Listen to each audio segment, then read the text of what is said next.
Solat semuanya, jumpa lagi bersama Listi di YouTube channel Logical Listi Official.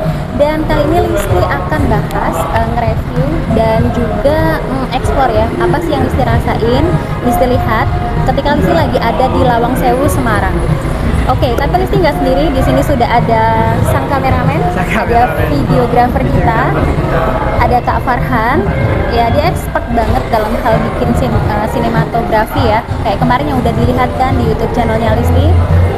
Kita patut appreciate sih karena bisa menyajikan ya kayak nuansa yang bikin vibes-nya orang tuh historical sekali gitu. Tapi masih kurang lah. It's okay, gak apa-apa ya, karena pada akhirnya sebuah karya itu pasti dimulai dari hal yang simpel dulu, Kak Farhan. Pasti. Yes, oke. Langsung aja, gimana nih perasaannya pas di Lawang Sewu? Apa pengalaman menariknya? Apa sih kayak ini dulu deh, kayak gimana kesan pertama pas sampai di sana? Pas sampai di tempat itu ya awal-awal. Yang pasti sih kagum sih, bangunan lama tapi masih megah berdiri gitu. Oke. Lebih ke kaget ya, ternyata Nusantara Indonesia ini masih punya tempat-tempat yang kita bisa belajar tentang sejarah yang mungkin sebetulnya anak muda sekarang lagi udah ini ya, pada nggak peduli ya, Kak Farhan ya. Bukan nggak peduli sih, cuma lebih fokus ke hal lain mungkin. Oke, lebih fokus ke hal lain. Terus kalau misalkan nih, katanya sih orang pada bilang Lawang Sewu itu banyak banget mistisismenya. Nah, pasti pada nemuin kan, kenapa kemarin ada beberapa yang nanya di online juga, di offline juga, gimana nih perspektifnya. Nah, pasti pada nemuin kan sisi mistismenya itu seperti apa. Oke, kita langsung coba tanya dari perspektif Kak Farhan dulu ya, gimana? Kalau dari segi mistisisme itu dari datang awal sih sebenarnya udah kerasa sih sebenarnya. Dari luar gerbangnya aja udah, wah, vibes-nya itu udah agak beda dari yang lain. Tapi kerasanya kalau udah masuk tambah kerasa juga. Jadi makin ke dalam makin vibe-nya tuh berasa ya. Berasa. Pasti yang lagi ditunggu sosoknya apa, terus dia nyampein pesan apa, pasti udah pada nungguin kan. Nah, sebelum itu kita mau review sedikit ya bahwa perspektif Listi ketika kemarin ke Lawang Sewu itu sebetulnya tujuannya untuk mengangkat kembali minat ya, untuk para generasi muda itu belajar tentang historical. Jadi ketika kita sebagai manusia belajar tentang spiritual, otomatis kan spiritual tuh nggak hanya mencakup tentang jiwa, soul, petilasan, leluhur. Kita juga nggak usah jauh-jauh dulu, kita dari kayak sejarah yang baru kemarin aja tentang kemerdekaan ya, penjajahan. Pasti kan kita juga melihat bagaimana perjuangan bangsa Indonesia. Yes, kayak generasi-generasi sebelumnya berjuang untuk mempertahankan wilayah, berjuang untuk mendapatkan kemerdekaan. Itu kan nggak hal yang mudah ya. Nah, dengan kita kembali ke tempat-tempat historical, otomatis kita kayak vibes-nya tuh berasa gitu ya, Kak Farhan. Rasakan sendiri lah. Yes, betul. Kita jadi belajar untuk kenal kembali sejarah yang mungkin kalau kita dengar dari sekolah itu kan kayak gak biasa gitu ya. Kurang banget lah. Harus ngalamin sendiri. Harus ngalamin sendiri, tahu sendiri tempatnya gimana gitu. Iya, benar. Kemarin kita belajar banyak dari guide-nya. Kemarin guide-nya namanya Mas siapa? Ingat nggak sih, Kak? Siapa ya? Nanti dicantumin aja lah ya kalau agak lupa. Jadi udah agak lama. Yes.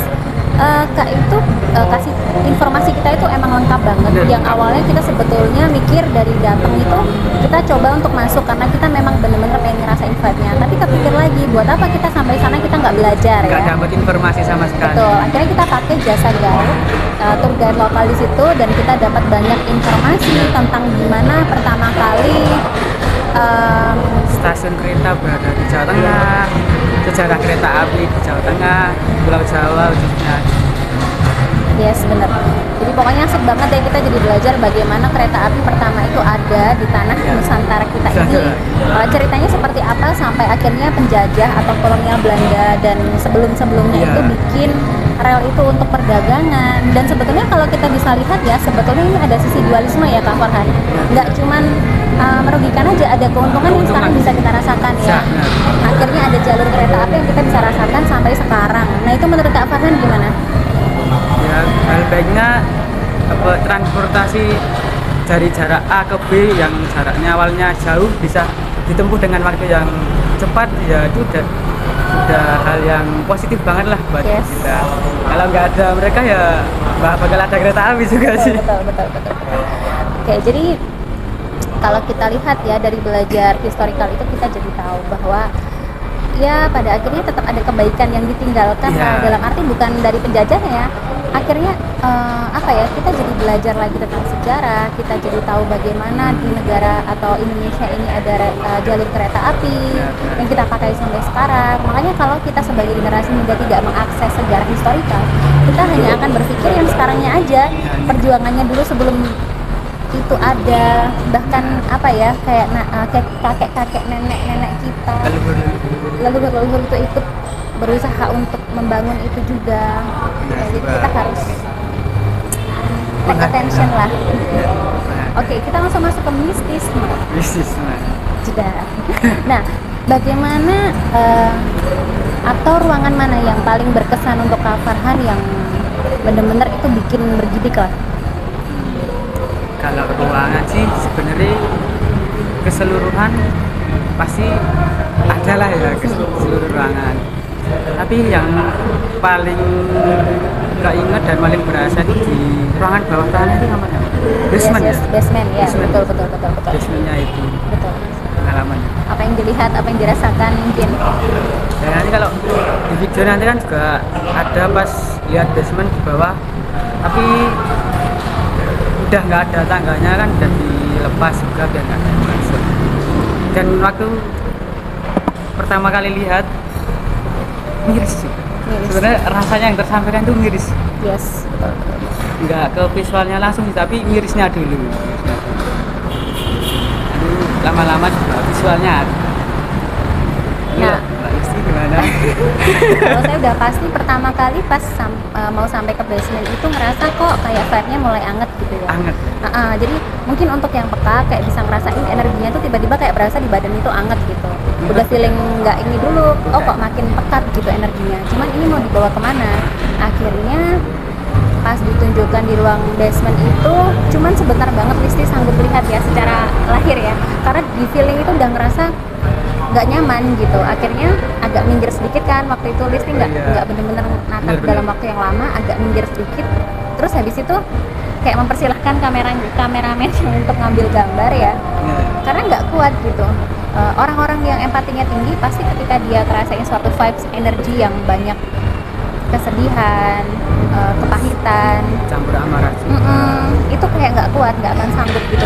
Jadi minggir dulu, kontrol diri dulu ya, Iya, karena langsung kepengen kayak nangis, kepengen kayak marah. Jadi kayak kita minjem emosionalnya orang-orang di bawah situ, kita jadi ikut bingung gitu loh. Tersalurkan ke kita gitu. Bener. Antara mau nangis, mau marah, kayak orang kehabisan nafas, Sesek juga sesek. pasti. Yes, benar. Jadi ceritanya masih sampai merinding, masih merinding sampai Iya sekarang. sih. Dan nggak langsung kepengen ke arah sosoknya ya. Berusaha untuk move on karena sadar bahwa kita masih harus meliput beberapa lokasi Tempat yang ya. lain itu baru awalan juga sih. Yes, betul. Akhirnya jalan lagi. Pas udah naik ke atas yang bagian tempat untuk dansa, untuk meeting, untuk dansa yang di lantai. Aula lantai 3. Yang di aula itu udah berasa kayak oke, ini makin banyak lagi dan ada beberapa yang dari bawah ngikutin. Iya, bener sih. Awalnya udah kayak ya udahlah, nggak usah dipikirin, kita fokusnya ke sini. Baik ya, positif, tapi tetap ketika seseorang itu membawa energi dan kita sebagai makhluk hidup juga adalah makhluk energi, mereka tuh berusaha menyampaikan pesan. Ya, nggak tertarik sih? lah ya. Betul. Dari awal pintu masuk mau ke aula itu udah ngerasa kok nggak masuk ke aula sih, lebih ke naik ke lantainya. Aku udah bilang kan Tangga. jadi aku udah bilang sama Kak Farhan kayak kok kakiku berat ya. Berat sih. Masih aku tahan-tahan, oke sampai naik ke aula. Waktu itu aku langsung masuk ke pintu, guide-nya masih jelasin ini itu, aku ngerasa kayak ada tarikan ke arah kiri depan, kayak bener-bener ditarik lagi ke arah kiri depan. Dan waktu itu aku nanya sama guide-nya, Mas untuk ruangan yang kiri depan itu apa? Dia bilang ya tangga naik tadi, berarti arah dari basement. Oh bener, cuma beda sisi aja. Iya benar. Jadi kayak oke. Dan mereka tuh kayak tambah banyak, dan percaya nggak percaya ini ngerasain merinding lagi. Kayak ditarik, dan aku paling inget jelas ada dua ya, energinya tuh besar kayak narik ke sana dan bilang, ayo aku mau ceritain sesuatu sama kamu, Iya sih. aku mau kasih lihat. aku pengen cerita banyak sama kamu, cuman kan waktu itu aku berusaha untuk tetap stay dan bener-bener sampai badan aku tuh ketarik, makanya aku langsung deket kan sama Kak Farhan di Sampai sebelah ketarik sini. itu saya nabrak. Badan tuh sampai bener-bener, jadi nggak cuman secara soul ya, bener-bener kayak badanku tuh jadi ikut ketarik gini. Akhirnya aku oke, pertama geser sedikit, oke aku coba tenang, udah jangan dulu, aku lagi ini gitu. Terus 2 kali gitu lagi, ketiga udah sampai bener-bener ketarik, aku pindah ke kanannya Kak Iya. Farhan. Habis itu aku bilang sama Kak Farhan, kok aku ditarik-tarik ya. Barulah dia ambil tindakan kan. Waktu itu gimana? Apa yang dirasakan? Ya kasih contohnya gini aja, di satu ruangan tapi di kedua sisi apa ya, di satu putih sebelah sini lagi suram gitu loh. Energinya Energi kesedihan ya, bener-bener. gak enak banget, semakin lama semakin jadi gitu. Yes, bener. Dan aku ngerasain sendiri pengalamannya. Makanya waktu itu aku tulis di story kan, harus ngalamin sendiri. Karena kalau dari cerita orang kita nggak akan bener-bener tahu gimana rasanya. Dan aku ngerasain bener sampai badanku tuh ketarik. Dan ya aku nggak bisa berbuat banyak waktu itu karena aku gimana ya? Kita nggak bisa bener-bener bisa kayak melakukan sesuatu hal yang untuk segitu banyaknya gitu loh. Jadi ya udah aku mikir oke, nanti aku doain, aku pasti kirim energi positif untuk semua yang ada di sini. Nanti kalau udah sampai bawah ya, cuman bisa gitu ya. Semampu kita lah. Dan Ganya udah langsung tahu, oh oke, udah tahu kan aku mau muntah karena emang ada bawaan transmedium juga kan. Dia langsung oke kita langsung turun. Turun aja Langsung turun. Nah itu gimana? Coba ceritain Kak. Kan Ganya juga pernah bilang kalau nggak cuma 1-2 orang ya, katanya Yes. sering juga yang Bener. sampai ke aula rasain hal yang sama. Jadi Bener. tindakan Ganya udah tepat, langsung dibawa turun, cuci muka gitu dan lain-lain lah. Udah pas lah berarti tindakannya gitu. Tapi bagi ini mau diceritain soal yang visual yang saya lihat juga sih. Oke pasti, nah ini pasti nungguin. Oke jadi gini, setelah tadi sampai bawah, aku cuci muka, aku juga muntah dulu untuk bersihin energi dan apa ya, udah agak lega sih. Nah Kak Farhan ini juga ada beberapa yang ceritakan gitu ke aku. Nah waktu itu apa aja nih, boleh dibagi nih ke teman-teman.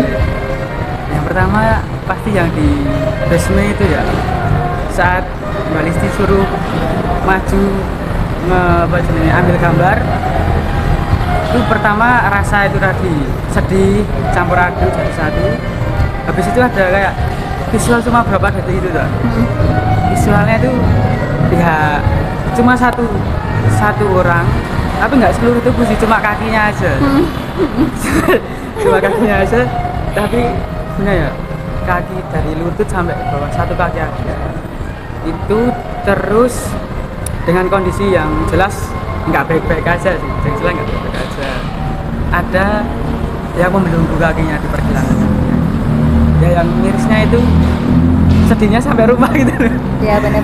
Dan nggak sampai itu aja sih, sampai rumah besoknya kan biasa pagi mau mandi itu kok terbesit itu lagi gitu. Sama.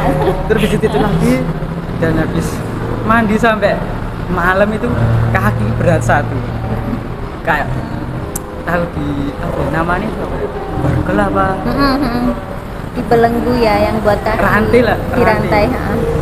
tapi kenceng kenceng. Jadi kaki itu satu berat, pegel di apa jenenge, dipijit juga enggak sembuh, semakin jadi aja sampai 2 hari itu wah nggak karuan kan rasanya kaki. Benar. Ya sih, aku juga kalau untuk yang visual sebetulnya gini ya, bukan berarti kita nggak ini, cuman kadang-kadang lebih baik kita menutup akses ya, karena nggak akan sanggup gitu. Tapi memang kemarin ada beberapa benar-benar energinya kuat dan harus jadinya kita ngeliat kan. Aku juga ngeliat beberapa orang tuh ada yang dirantai pakai rantai besi ya. Entah ini bisa masuknya ke retrokognisi atau emang mereka berusaha untuk menampilkan seperti itu untuk memberi pesan. Tapi yang aku lihat ada yang dirantai pakai rantai besi dan ada yang memang pakai kayak tali, tapi tali apa ya, kalau orang bilang tali gadung, tapi yang benar-benar gede dan kenceng. Yang coklat biasanya lah. Kayak gitu. Dan mereka itu kayak apa ya, udah kurus-kurus gitu. Kayak udah lama ya. Rata-rata usianya tuh yang aku lihat itu secara ini gini 30 sampai 40 Nggak ya, muda tapi ya. nggak muda, tapi mereka terlihat muda karena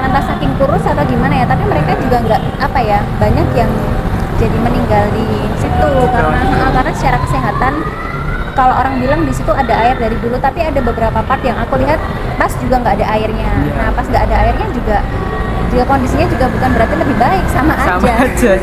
Jadi kayak apa ya, suara orang teriak-teriak, terus kayak mereka berusaha untuk mengedor-gedor apa ya, kayak marah gitu.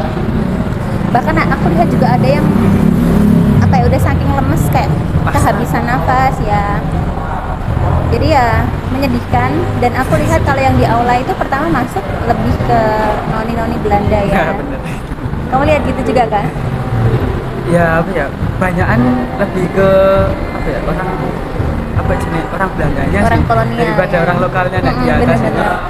Jadi ada sempat part aku coba untuk retrokognisi ya, melihat tempat itu dulu seperti apa ya. Aku melihat benar-benar kayak aktivitas zaman dulu, lebih ke pesta apa, kayak pesta teh, pesta Acara-acara dansa, besar. acara-acara besar. Dan ada beberapa kali aku lihat kayak perempuan-perempuan kolonial itu kayak bersender di apa namanya, jendela gini sambil melihat luar ruangan keluar itu, ya. pemandangan. Karena memang rata-rata pada saat itu ya, era-era itu memang pembawaan putri-putri kolonial itu kan anggun ya, jadi memang nggak banyak gerak gitu. Aku lihat sih penuh dengan keanggunan, kemudian elegan lah gitu loh. Tapi di sisi lain dualisme di balik itu, aku melihat kayak kepahitan, teriakan, dan mereka nggak mau cerita di aula itu. Kayak aku ditarik harus ke bawah dulu. Mereka kayak udah gimana ya, mungkin tapi koreksi bila aku salah ya, kayak ngerasa mereka nggak mau campur energi gitu loh, Sendiri-sendiri gitu ya. jadi kayak aku percaya banget ketika astral itu ada wilayah teritori. Jadi ketika mereka yang dari basement mau cerita, itu nggak mau cerita di aula itu. Bener nggak? Soalnya beda teritorinya. Makanya kayak aku ditarik untuk turun dulu, untuk akhirnya mereka mau cerita. Tapi ya finally kayak anak kecil aku juga lihat, anak kecil tapi di area luar ya, lebih di bagian Pas Balistirasi yang ada noni bersender itu kan di depannya kan ada bangunan buat apa ya, office atau kantornya itu kan seberang ya. Pas aku lihat itu di jendela itu ada yang menarik satu, ada orang ngepel. Kamu pakai bukan baju, orang asli kan? pakai bajunya pakai zaman dulu. Betul. Jadi kan jendela kan dari jauh kan kotak kecil gitu kok, ngepel tapi mundur gitu. Aku Bener. oh ya aku gitu. Berarti memang apa ya, vibe-nya itu kayak apa ya, mungkin yang datang ke sana ada lah, yang pasti gak cuma kita kan ditunjukkan lagi aktivitas di sana seperti apa. Ya berarti mereka itu juga berusaha untuk menunjukkan eksistensi bahwa mereka tuh ada gitu. Dan bukan berarti untuk apa ya, tapi kita juga harus belajar gitu loh, menghargai. Setidaknya kita di tempat-tempat seperti itu nggak rese, kita jaga sikap ya. Terutama. Dan yang penting kalau kita di tempat seperti itu lihat itu nggak 100% penampakan itu mau nyakitin kita, enggak. Ya benar harus disampaikan itu. Iya. Jadi bisa ada yang pesan lah, cuma mau menunjukkan kejadian pada waktu itu atau gimana, tergantung penangkapan kita dan sudut pandang kita sih. Yes, betul. Karena kembali lagi semua perspektif manusia itu masing-masing ya. Kalau kita dari awal berpikir mereka akan nyakitin kita, mungkin kita sama aja membuka akses. Akhirnya mereka bisa masuk lewat delusi, lewat pikiran, mimpi ya. Walaupun memang pas kita pulang kita saling kontakkan, ngerasa berat nggak? Iya. Semua. Benar. Kalau Kak Farhan kan lebih dituangkan lewat sketsa ya, karena Kak Farhan ini suka sketsa gitu. Nah mungkin buat kalian yang pengen di sketsa dirinya, sketsa leluhur, mungkin nanti bisa kontak sama Mas Farhan ya. Nanti deskripsi ditulis Instagramnya apa. Nah jadi aku beliau kan langsung dituangkan dalam sketsa. Kalau aku tuh lebih kayak oke, mau nyampein apa, tapi karena kayaknya koneksinya udah gak gitu sekuat waktu itu ya, jadi cuman aku jadi 2 hari itu kebawa emosional, nangis gak jelas, kayak sedih, keinget lagi gimana rasanya orang di basement, di rantai, agak sebel dan ada sih. airnya juga. Benar, agak sebel, kayak ngerasa kok diperlakukan seperti ini ya di tanah sendiri gitu, kayak ada perasaan wah nggak bisa gitu. Tapi kan itu sudah berlalu ya, makanya kayak terbangkit gitu loh, ayo bikin sesuatu yang akhirnya menggerakkan anak-anak juga untuk kembali apa ya, para pejuang-pejuang kemerdekaan tuh udah segitu luar biasa mengorbankan nyawa. Nah kita anak cucunya yang ditinggalkan ini mau apa kan gitu, Lanjutkan perjuangan. gali lagi ilmu pengetahuan. Misalkan gini, kolonial memang menjajah kita ya, terus kayak tapi kan dari kata guide-nya kemarin, yang sampai korban di basement itu bukan orang Belanda, orang Jepang. Yes, silakan diklarifikasi. Ini biar nggak salah paham dulu, yang jadi korban itu pelakunya bukan orang Belanda, itu masa peralihan lah, di orang Belanda, Jepang masuk dan ya buat perebutan wilayah gitu, penjajahan gitu. Jadi yang masa penjajahannya lebih sedikit, perilakunya lebih kejam. Iya benar. Jadi kesimpulannya sebetulnya era kolonial Belanda itu membangun itu sebagai tempat untuk pemerintahan atau iya tempat soalnya di negara ini kan baru perang juga, itu cari apalah yang bisa membuat negaranya berkembang lagi gitu lah. Intinya kemudian dibikinlah rel untuk membantu distribusi perdagangan mereka. Nah sebetulnya kenapa basement itu dibuat itu untuk pendingin. Jadi kalau orang dulu kan kita nggak pakai AC ya, kolonial orang-orang Belanda itu nggak pakai AC ya, jadi lebih pakai pendingin alami. Jadi dibuatlah basement, nanti dari air hujan ya masuk lewat resapan tembok, bikin suasana tuh adem. Nah kemudian masa peralihan dari Belanda ke Jepang dipakailah oleh orang-orang Jepang untuk menahan. Oke, jadi bisa disimpulkan itu nggak sepenuhnya digunakan untuk tahanan orang pribumi pada masa Belanda. Ya. Lebih ke Jepang ya. Lebih ke Jepang saat itu sih. Ya tapi kita berdasarkan story dari guide ya, mungkin kalian yang pengen validasi langsung bisa langsung ke sana pakai guide lokal. Jangan lupa ya untuk memajukan usaha setempat juga ya, untuk membantu perekonomian masyarakat di sekitar situ gitu. Jadi kayak ya harus tahu gitu supaya sejarah kita itu tidak hanya di permukaan gitu. Ya benar. Kalau bergantung sama sejarah buku di sekolah ini kurang ini bagus sih. Kurang ya. Kurang banget sih.